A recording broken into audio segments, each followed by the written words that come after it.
আছেন সবাই? আশা করি আল্লাহর রহমতে সকলে ভালো আছেন। অ্যাকাউন্টিং ফ্যামিলির হিসাব বিজ্ঞান ধারাবাহিক প্রক্রিয়ায় আজকে আপনাদের সামনে আলোচনা করব একাদশ দ্বাদশ শ্রেণী হিসাব বিজ্ঞান দ্বিতীয় পত্রের সপ্তম অধ্যায় নিয়ে। অধ্যায়টির নাম হচ্ছে উৎপাদন ব্যয় হিসাব। অধ্যায়টি থেকে আজকে একটি সৃজনশীল প্রশ্ন নিয়ে আমি আপনাদের সামনে আলোচনা করব, যেটি এসেছিল ঢাকা বোর্ড 2024 সালে। ঢাকা বোর্ড 2024 সালে এই অধ্যায় থেকে আমাদের দুইটি সৃজনশীল প্রশ্ন আসে। আজকে আমি আপনাদেরকে প্রথম সৃজনশীল প্রশ্নটি সমাধান করে দেব। অর্থাৎ আমাদেরকে বলছে যে অফিস কর্মচারীর এ ও বি 2023 সালের জুন মাসের বেতন সংক্রান্ত তথ্যাবলী। যে অঙ্কটি দেওয়া আছে প্রথমেই, সেটি এখন আমি আপনাদেরকে সমাধান করে দেব। সকলে ভিডিওটি শেষ পর্যন্ত দেখেন, তাহলে খুব সহজে আপনারা কি করতে পারবেন, প্রশ্নটি বুঝতে পারবেন এবং এর আলোকে কোনো প্রশ্ন থাকলে সমাধান করতে পারবেন। এখন আমি আপনাদের সামনে প্রশ্নটি পড়ব এবং প্রশ্নটি আপনাদেরকে স্ক্রিনে দিয়ে দেব। যাদের কাছে প্রশ্ন আছে তারা অবশ্যই প্রশ্নটি কি করবেন, সাথে রাখবেন। আরেকটি কথা হচ্ছে, এই অধ্যায়টি খুবই গুরুত্বপূর্ণ, কারণ এই অধ্যায় থেকে আপনাদের দুইটি সৃজনশীল প্রশ্ন পরীক্ষায় থাকবে। দেখেন এখানে বলছে কি আমাদেরকে, বলছে অফিস কর্মচারী এ ও বি এর 2023 সালের জুন মাসের বেতন সংক্রান্ত তথ্যাবলী নিম্নরূপ। এখানে বলছে বিবরণ এ টাকা এবং বি টাকা।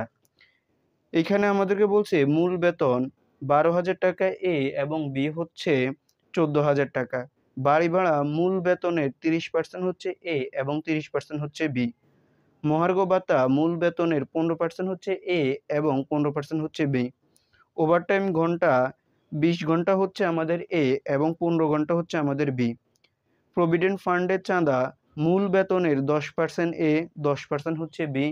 এরপরে কল্যাণ তহবিলে চাঁদা মূল বেতনের 5% হচ্ছে এ এবং 5% হচ্ছে আমাদের বি। এখানে আমাদেরকে নিচে কিছু তথ্য দিয়ে দিছে। সেখানে বলছে মূল উক্ত মাসের স্বাভাবিক কর্মঘণ্টা ছিল 200 ঘন্টা। ওভারটাইম বেতন স্বাভাবিক বেতনের দ্বিগুণ। এরপরে ক নম্বরে বলছে আমাদেরকে ওভারটাইম বেতনের পরিমাণ নির্ণয় করো। খ নম্বরে বলছে কর্মচারীদের মোট বেতনের পরিমাণ নির্ণয় করো। গ নম্বরে বলছে কর্মচারীদের মোট কর্তন ও নিট বেতনের পরিমাণ নির্ণয় করো। এ ছিল আমাদের প্রশ্নের ধরন। আমি এখন আপনাদেরকে ক খ গ তিনটির সমাধান করে দিব। তো আমাদেরকে এখানে বলছে ওভারটাইম বেতনের পরিমাণ বের করতে বলছে, অর্থাৎ ক নাম্বার সৃজনশীল বলছে যে ওভারটাইম বেতনের পরিমাণ নির্ণয় করতে বলছে। তো আমরা ঘর করে নিব বিবরণ টাকা টাকা। এখানে আমাদের দুইজন কর্মচারী আছে, একজন কর্মচারী হচ্ছে বি, আরেকজন কর্মচারী হচ্ছে আমাদের এ। তো আমরা প্রথমত এর ওভারটাইম বেতনের পরিমাণটা বের করব। তো আমরা এখানে লিখে নিব এ। এখন যদি কোনো ব্যক্তির ওভারটাইম বেতনের কর্মঘণ্টা, অর্থাৎ সে ওভারটাইমে কত টাকা পাবে, সেটি যদি আপনি বের করতে যান, তাহলে অবশ্যই আপনাকে বের করতে হবে তার মূল বেতনের সাথে সে মাসিক বা সাপ্তাহিক কর্মঘণ্টা কত তাকে আগে ভাগ করে তাদের আগে 1 ঘন্টার মূল বেতন কত সেটি আগে বের করতে হবে। অর্থাৎ 1 ঘন্টায় তার বেতন কত পায় সেটি বের করতে হবে।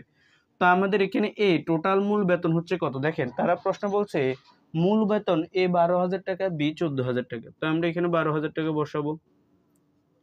এখন এ 12,000 টাকা হচ্ছে তাদের মূল বেতন। এখন তারা এখানে কি বলছে দেখেন, উক্ত মাসে নিচে বলছে উক্ত মাসে স্বাভাবিক কর্মঘণ্টা ছিল 200 ঘন্টা, অর্থাৎ পুরো মাসে তাদের কর্মঘণ্টা কত, 200 ঘন্টা। তাহলে আপনি 200 দ্বারা কি করবেন, ভাগ করবেন। ভাগ করার পরে আপনার এখানে যে টাকাটা আসবে সেটি হচ্ছে আপনার 1 ঘন্টার টাকা। কত ঘন্টার টাকা, 1 ঘন্টার টাকা। এরপরে তারা কি বলছে দেখেন, তারা বলছে ওভারটাইম বেতন স্বাভাবিক বেতনের দ্বিগুণ। কত গুণ, স্বাভাবিক বেতনের দ্বিগুণ ছিল। তাহলে আমরা যখন এখানে যে 1 ঘন্টার টাকা পাবো সেটিকে আমরা 2 দ্বারা গুণ করব, কারণ এখানে বলছে তারা দ্বিগুণ। এরপরে আমাদেরকে যেটি করতে হবে দেখেন, তারা প্রশ্নের ভিতরে কি বলছে, বলছে ওভারটাইম কর্মঘণ্টা, মানে ওভারটাইমের ঘন্টা হচ্ছে এ 20 ঘন্টা এবং বি হচ্ছে কত ঘন্টা, 15 ঘন্টা। তাহলে দেখেন এখানে যখন আমরা 1 ঘন্টা পাবো, 1 ঘন্টাকে 2 দ্বারা গুণ করব, কারণ 2 গুণ হচ্ছে আমাদের কি স্বাভাবিক কর্মঘণ্টা, দ্বিগুণ হচ্ছে আমাদের ওভারটাইম কর্মঘণ্টা। এখন আমরা সেটিকে 2 দ্বারা গুণ করে তাদের কত ঘন্টা এই কাজ করে ওভারটাইম সেটি দ্বারা আমরা গুণ করে ফেলবো। তাহলে দেখেন আপনাদের এখানে কত আসে, 12,000 টাকার উপরে আপনি এখানে 12,000কে 200 দ্বারা ভাগ করবেন। তাহলে আপনাদের এখানে হবে 60 টাকা। এই 60 টাকা হচ্ছে 1 ঘন্টা। এখন এখানে দ্বিগুণ হচ্ছে কি, স্বাভাবিক কর্মঘণ্টার দ্বিগুণ হচ্ছে আমাদের ওভারটাইম। তাহলে 2 দ্বারা গুণ করব। তো 2 দ্বারা গুণ করার পর আমাদের আসবে এখানে 120 টাকা। এই 120 টাকাকে আমরা কি করব, 20 দ্বারা গুণ করব। কারণ তারা এখানে ওভারটাইম করে কত ঘন্টা? 20 ঘন্টা। সেজন্য আমরা 20 দ্বারা গুণ করব। তাহলে আমাদের এখানে আসবে ২,৪০০ টাকা। এই ২,৪০০ টাকা হচ্ছে কে? ২,৪০০ টাকা হচ্ছে আমাদের এর ওভারটাইম বেতন। এরপর আমাদেরকে বের করতে হবে বি। তো আমরা এখানে বিটা বের করব। বি দেখেন তো বির কর্মঘণ্টা কত ছিল? বির মূল বেতন ছিল ১৪,০০০ টাকা। তার কর্মঘণ্টা ছিল আমাদের ২০০ ঘন্টা। দুজনেরই সেম ছিল, মাসিক কর্মঘণ্টা ছিল এটা। এখন এখানে বলা হচ্ছে যে ২ ঘন্টা অর্থাৎ দ্বিগুণ হচ্ছে কি? তাদের স্বাভাবিক কর্মঘণ্টার দ্বিগুণ হচ্ছে ওভারটাইম। তাহলে আমরা ২ দ্বারা কি করব? গুণ করে ফেলব। এরপর আমরা এখানে ১৫ দ্বারা গুণ করব। কারণ কেন? কারণ তারা এখানে বলছে যে বিএ ১৫ ঘন্টা ওভারটাইম করে। কত ঘন্টা? বি ওভারটাইম হচ্ছে ঘন্টা কত? ১৫ ঘন্টা। তো সেজন্য আমরা এখানে ১৫ দ্বারা গুণ করব। তাহলে সেম আমরা ১৪,০০০ কে ভাগ করব ২০০ দ্বারা। তাহলে আসবে আমাদের এখানে ৭০ টাকা। এই ৭০ টাকার দ্বিগুণ হচ্ছে তাদের ওভারটাইম। তাহলে আমরা ২ দ্বারা গুণ করব। তাহলে ৭০ কে ২ দ্বারা গুণ করলে আমাদের আসবে ১৪০। তাকে আমরা ১৫ দ্বারা গুণ করব। তাহলে আমাদের এখানে আসবে ২,১০০ টাকা। এখানে দুইটিকে যখন আমরা যোগ করে ফেলবো তখন আসবে আমাদের ৪,৫০০ টাকা। এটি হচ্ছে তাদের ওভারটাইম বেতনের মোট পরিমাণ। তাহলে আমাদের এ পাবে ২,৪০০ টাকা, বি পাবে ২,১০০ টাকা। আশা করি আপনারা ক নাম্বারটি বুঝতে পারছেন। এখন আমরা খ নাম্বার। এখন আমি আপনাদেরকে খ নাম্বারটি বুঝিয়ে দেব। এখানে খ নাম্বার আমাদেরকে বলছে কর্মচারীদের মোট বেতনের পরিমাণ নির্ণয় করো। এখানে কর্মচারীদের এখানে দুজন কর্মচারী আছে, একজন হচ্ছে এ এবং বি। তো তাদের মূল বেতন থেকে আমরা সাধারণত শুরু করে এখানে তাদের টোটাল বেতনের পরিমাণ কত হয় সেটি আমাদেরকে বের করতে বলছে। তো যখন আমরা এখানে লিখে নিবেন এ টাকা, দেখেন এখানে লিখবেন এ টাকা, তারপর হচ্ছে এখানে আপনারা ২০ টাকা লিখে নেবেন। এরপর এখানে লিখবেন তাদের মোট, দেখেন মোট টাকার পরিমাণ লিখবেন। মোট অর্থাৎ তাদের দুজনের মোট টাকা এভাবে ঘরটি করে নেবেন। বিবরণ এ টাকা, বি টাকা, তারপর হচ্ছে মোট টাকা। যদি দুজন ব্যক্তি থাকে তাহলে দুজন ব্যক্তির নাম হয়ে যাবে এ এবং বি এর মধ্যে। তো আমাদের এখানে দুজনের মূল বেতন আছে। যেহেতু আমাদেরকে মোট বেতনের পরিমাণ বের করতে বলছে তাহলে অবশ্যই আমাদের মূল বেতন লাগবে। তাহলে আমরা এখানে লিখে নিব মূল বেতন। তো মূল বেতনের পরিমাণ দেখেন তো আমাদের এর কত ছিল? এর মূল বেতন ছিল ১২,০০০ টাকা আর বি এর ছিল আমাদের কত হাজার টাকা? ১৪,০০০ টাকা। তো দুইটিকে যখন আমরা যোগ করে ফেলবো তখন আমাদের এখানে আসবে ২৬,০০০ টাকা। এরপরে দেখেন তারা আমাদেরকে প্রশ্ন বলছে বাড়ি ভাড়া। এই মূল বেতনের ৩০%, ৩০% দুজনে, অর্থাৎ বাড়ি ভাড়া পাবে। এখানে বাড়ি ভাড়া হচ্ছে আমরা কর্মচারীদেরকে সাধারণত কোম্পানি থেকে কি করা হয়? বাড়ি ভাড়া দেওয়া হয়। তাহলে এখানে আমরা লিখে নিব বাড়ি ভাড়া। বাড়ি ভাড়া। এখন এই বাড়ি ভাড়া বলছে কি যে মূল বেতন যেটি আছে তার ৩০%, দুজনে ৩০% করে পাবে। তাহলে আপনি কি করবেন? দেখেন এই যে ৩০% করে বাড়ি ভাড়া পাবে, আপনি সরাসরি এখানে ১২,০০০ টাকার উপরে ৩০% করে ফেলবেন। তাহলে আপনাদের এখানে কত আসে দেখেন ৩,৬০০ টাকা আসবে। ৩,৬০০ টাকা। এরপরে ১৪,০০০ উপর আপনি ৩০% করবেন। ৩০% করলে আপনাদের এখানে আসবে ৪,২০০ টাকা। তো দুইটিকে যোগ করে আপনি কি করবেন? একদম থার্ড কলামে নিয়ে যাবেন, অর্থাৎ ৭,৮০০ টাকা। এই ৭,৮০০ টাকা হচ্ছে তাদের কি? যে বাড়ি ভাড়ার পরিমাণ, অর্থাৎ মোট পরিমাণ। এরপরে তাদের কি আছে দেখেন, এরপরে বলছে মহার্ঘ ভাতা। এই মহার্ঘ ভাতা হচ্ছে তাদের মূল বেতনের সাথে চলে যাবে, অর্থাৎ যোগ হয়ে যাবে। দেখেন মহার্ঘ ভাতাটা কি? মহার্ঘ ভাতা বলতে বোঝানো হচ্ছে যদি আমাদের মুদ্রাস্ফীতি হয়, অর্থাৎ দ্রব্যমূল্যের যদি দাম বেড়ে যায় তখন কোম্পানিরা সাধারণত যে কর্মচারীদেরকে একটি কি করে বেতনের পরিমাণটা বাড়িয়ে দেয়, অর্থাৎ একটা ভাতা দেয়। এই ভাতাকে সাধারণত বলা হয় মহার্ঘ ভাতা। অর্থাৎ তাদের জীবনযাপন যাতে তাদের সহজ হয়, দ্রব্যমূল্য যাতে দাম কম বেশি হলে তাদের যাতে সমস্যা না হয়, সেই দিক থেকে কোম্পানিরা তাদেরকে কি করে একটা ভাতা দিয়ে থাকে। এই ভাতাটাকে সাধারণত বলা হয় মহার্ঘ ভাতা। তো এখানে তারা বলছে মহার্ঘ ভাতা হচ্ছে আমাদের এর ১৫% এবং বির হচ্ছে ১৫%। তাহলে আমরা এখানে কি করব? মূল বেতন হচ্ছে ১২,০০০ টাকা, তার উপর আমরা এখানে 15% করব এর। তাহলে আমাদের এখানে আসবে ১৮০০ টাকা। এটি আমরা এখানে বসাবো। এরপর আমরা বির হচ্ছে কত? 15%। তাহলে বির টাকা হচ্ছে ১৪,০০০ মূল বেতন, তার উপরে 15% করব। তাহলে আমাদের এখানে আসবে 2100 টাকা। তো দুইটিকে আমরা যোগ করে ফেলবো। তো যোগ করলে আমাদের এখানে আসবে কত? দেখেন আমাদের আসবে এখানে 3900 টাকা। এরপরে দেখেন আমাদের এখানে যেটি আছে ওভারটাইম, ওভারটাইমও কিন্তু কর্মীর একটা বেতন, অর্থাৎ কর্মীকে আমরা বেতন দিয়ে থাকি। তাহলে এখানে আমরা লিখে নিব ওভারটাইম, ওভারটাইম। ওভারটাইমের পরিমাণ কিন্তু আমরা ক নাম্বার আপনাদেরকে দেখিয়েছিলাম, এর হচ্ছে 4000 কত টাকা? 2400 টাকা, আর বির হচ্ছে 2100 টাকা। দুইটি মিলে হচ্ছে কত আমাদের? 4500 টাকা। দেখেন আমাদের আর কোনো বেতন নেই। এখানে যে প্রভিডেন্ট ফান্ডের চাঁদা, এটি কিন্তু কর্মীর জন্য বেতন নয়, এটি কর্মীর সাধারণত বেতনের পরিমাণকে কমিয়ে দেয়। আর হচ্ছে কল্যাণ তহবিলের চাঁদা, এটিও কর্মীর বেতনের পরিমাণকে কমিয়ে দেয়। এগুলো এখানে বেতনের ভিতরে আসবে না। তো আমরা সাধারণত এগুলো এখন কি করব? সবগুলো যোগ করব। তো দেখেন আমাদের এখানে 12,000 টাকা যোগ করব 3,600 টাকা, তারপরে যোগ করব আমরা এখানে 1,800 টাকা, তারপরে যোগ করব আমরা এখানে 2,400 টাকা। টোটাল আসবে আমাদের 19,800 টাকা। এই 19,800 টাকা হচ্ছে আমাদের এর টাকা।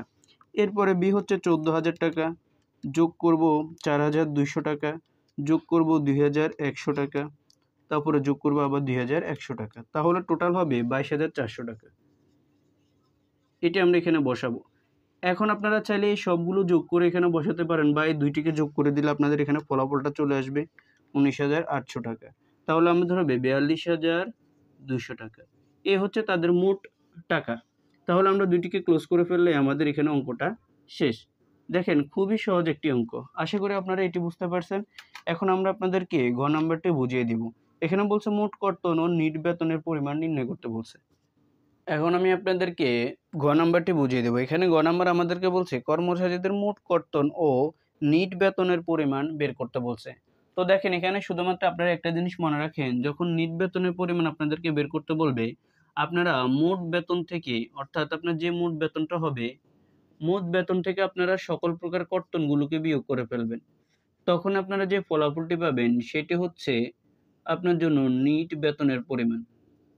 তাহলে আমরা এখান থেকে কি বুঝি? আমাদেরকে অবশ্যই নিট বেতন বের করতে হলে আগে আমাদেরকে লাগবে মোট বেতনের পরিমাণ।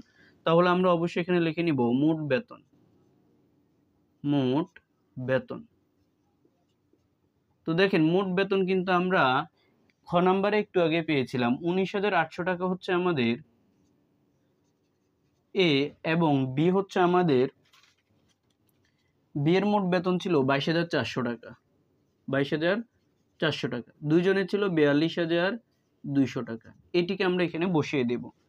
এরপর আমরা যেটি করব সেটি হচ্ছে, দেখেন আমাদেরকে এখান থেকে সকল প্রকার কর্তন সমূহ বিয়োগ করতে হবে।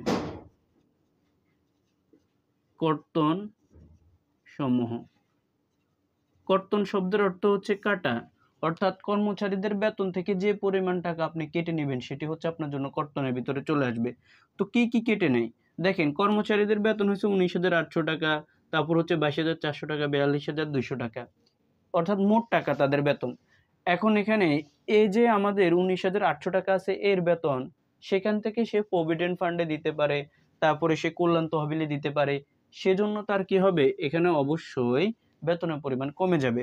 তো সেম আমাদের আজকে অঙ্কে দেওয়া আছে প্রভিডেন্ট ফান্ডে চাঁদা, তাহলে আমাদের এখানে অবশ্যই চলে আসবে কর্তনের ভিতরে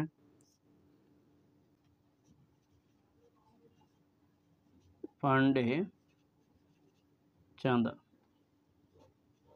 এটি আমরা এখানে কি করব? লিখে নিব প্রভিডেন্ট ফান্ডের চাঁদা। আমরা এখানে লেখার পরে আমাদেরকে কি বলছে দেখেন, প্রভিডেন্ট ফান্ডের চাঁদা মূল বেতনের 10%, 10%, অর্থাৎ আমাদের এই যে আছে এর কিন্তু মূল বেতনের 10%। ভালো করে মনে রাখেন এখানে মোট বেতন না, আপনারা এটার উপরে ধরতে পারবেন না। মূল বেতনের কত ছিল? 12,000 টাকা, তার উপর আপনি 10% ধরবেন, তারা বলে দিছে। তাহলে আমাদের এখানে আসবে 1,200 টাকা। কত টাকা আসবে? 1,200 টাকা আসবে। এই 1,200 টাকা হচ্ছে আমাদের এর চাঁদা। তারপরে বিয়ের টাকা ছিল আমাদের মূল বেতন 14,000 টাকা, তার উপরে 10% করবেন আপনি, তাহলে আসবে আপনাদের 1,400 টাকা। এই 1,400 টাকা আমরা বিয়ের ঘরে বসিয়ে দিব, তাহলে আমাদের দুইটি মিলে হবে কত? 2,600 টাকা। এরপর আমাদেরকে বলছে কল্যাণ তহবিলের চাঁদা, তাহলে আমরা এখানে লিখে নিব কল্যাণ তহবিলে চাঁদা। এটি আমরা এখানে লিখে নিব। তো দেখেন কল্যাণ তহবিলের চাঁদা বলছে কি? মূল বেতনের 5%। মূল বেতন কত ছিল? আমাদের 12,000 টাকা ছিল এই, তাহলে তার 5% করবেন। তো 5% করলে আপনাদের এখানে কত আসে দেখেন, আপনাদের এখানে আসবে 600 টাকা। এই 600 টাকা আমরা এখানে বসাবো। তারপর আমাদের দুজনেরই 5% বলছে। B এর ছিল 14,000 টাকা, তার উপরে 5% করবেন, তাহলে আপনাদের এখানে আসবে 700 টাকা। এই 700 টাকা আপনি এখানে বসাবেন। দুইটিকে আপনি যখন যোগ করে ফেলবেন তখন আসবে আপনার 1300 টাকা। দেখেন আমাদের কিন্তু আর কোনো কর্তন সমূহ এখানে নেই। তাহলে আমরা এখন কি করব? এখানে সবচেয়ে গুরুত্বপূর্ণ বিষয় হচ্ছে মোট বেতন যেটি আছে সেটিকে আপনি এখানে একটি ক্লোজ করে ফেলবেন। মানে একটি দাগ দিয়ে রাখবেন। কারণ এ টাকা থেকে মোট কর্তনের যে ফলাফল আসবে সেটি বিয়োগ করতে হবে। তো আমরা এখানে মোট কর্তনের পরিমাণ বের করব। এই দুইটি যোগ করলে আমাদের এখানে হবে 1800 টাকা। এই দুইটি যোগ করলে আমাদের এখানে হবে 2100 টাকা। তারপরে এখানে এখানে যোগ করলে আমাদের দুইটিকে হবে 3900 টাকা। এই যে আমাদের এখানে মোট কর্তন আসছে, এটাকে আমরা মোট কর্তন নামে লিখে ফেলব। মোট কর্তন। আমাদেরকে এখানে তারা কি বলছে? নিট বেতনের পরিমাণ বের করতে। তো নিট বেতন আমরা এখানে লিখে নিব। নিট বেতন লেখার পর আমরা এখানে যেটি করব সেটা হচ্ছে মোট কর্তন থেকে, দেখেন এটি আর না লিখে আমি এখানে, আপনারা কি করবেন, মোট বেতন যেটি আছে, মোট বেতন কত আছে? 19,800 টাকা। সেখান থেকে আপনারা কর্তন কত হয়েছে? 1800 টাকা হচ্ছে এর। বিয়োগ করলে আপনাদের এখানে আসবে 18,000 টাকা। দেখেন বরাবর লিখি একটু, 18,000 টাকা আসবে। এরপরে আমাদের বির কত ছিল মোট বেতন? 22,400 টাকা। 22,400 টাকা, সেখান থেকে আমরা বিয়োগ করব 2100 টাকা। তাহলে আমাদের এখানে আসবে 20,300 টাকা। এরপরে দেখেন আমাদের ছিল কত? মোট বেতন ছিল 42,000 টাকা। 42,200 টাকা। বিয়োগ করব আমরা এখানে, কর্তন ছিল 3,900 টাকা। 3,900 টাকা, তাহলে আমাদের এখানে আসবে 38,300 টাকা। এটি হচ্ছে সাধারণত আমাদের নিট বেতনের পরিমাণ।